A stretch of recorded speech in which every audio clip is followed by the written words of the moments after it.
Քրիստոսի սիրով ողջույն ձեզ։ Մարդիկ այս կյանքում ունենում են տարբեր նպատակներ, սակայն ըստ իս բոլորի համար ընդհանուր է երջանկության հասնելը, անձնական բարեկեցություն ունենալը, ամուր ընկերություն, ընտանեկան ներդաշնակ կյանք ունենալը։ Սակայն այս ամենով հանդերձ որոշ մարդիկ ցանկանում են այս կյանքում պարզապես հարստանալ, գանձեր ունենալ, դիզել եւ դիզել։ Սակայն հարկ է անդրադարձ ունենալ, որ այդ գանձերը միշտ չէ, որ մեզ համար բարիք կարող են դառնալ, առավել ևս օրհնություն։ Մենք քրիստոնյաներս մի բան գիտենք, որ գանձերը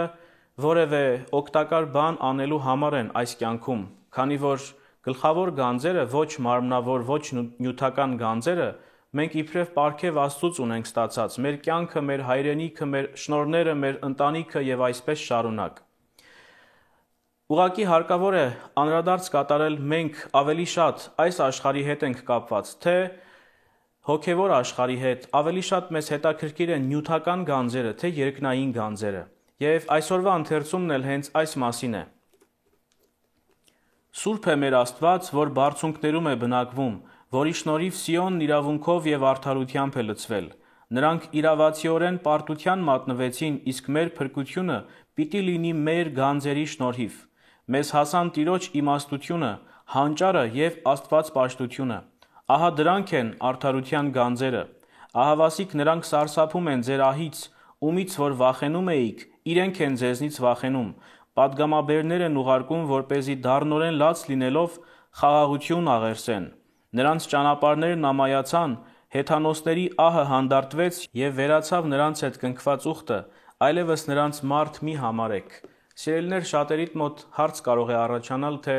հարստության մեջ արդյոք որևէ վատ բան կա եւ արդյոք քրիստոնյան կարող է լինել հարուստ։ Անշուշտ կարող է, նաեւ կարող է աղքատ լինել, սակայն դա այդ ամենը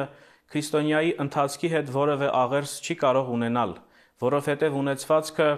քրիստոնյա լինել կամ չլինելու հետ կապ չունի։ Սակայն եթե գանձեր դիզել, ապա դիզել միայն երկնքում, ինչպես Քրիստոս մեզ պատգամեց, եւ այդ գանձերը այսօրվա ընթերցման մեջ նշվելիք Տիրոջ հանճարն է, իմաստությունը եւ Աստվածպաշտությունը։ Հետևաբար, սիրելիներ, փորձենք մեր կյանքի ընթացքում քրիստոնյավայել ընթացքով շարժվելով գանձեր դիզենք երկնքում Աստվածպաշտությամբ եւ սրբությամբ, իմաստությամբ, որպեսզի մենք էլ կարողանանք դատարկաձեռն չկանգնել Տիրոջ առջև, այլ մշտապես բարի գործերով եւ անգամ հարստություն ունենալով այդ հարստությունը ծառայեցնելով բարուն կարողանանք մխիթարություն գտնել եւ հոգեվոր ուրախություն։ Աստված պահապան ամենքիս։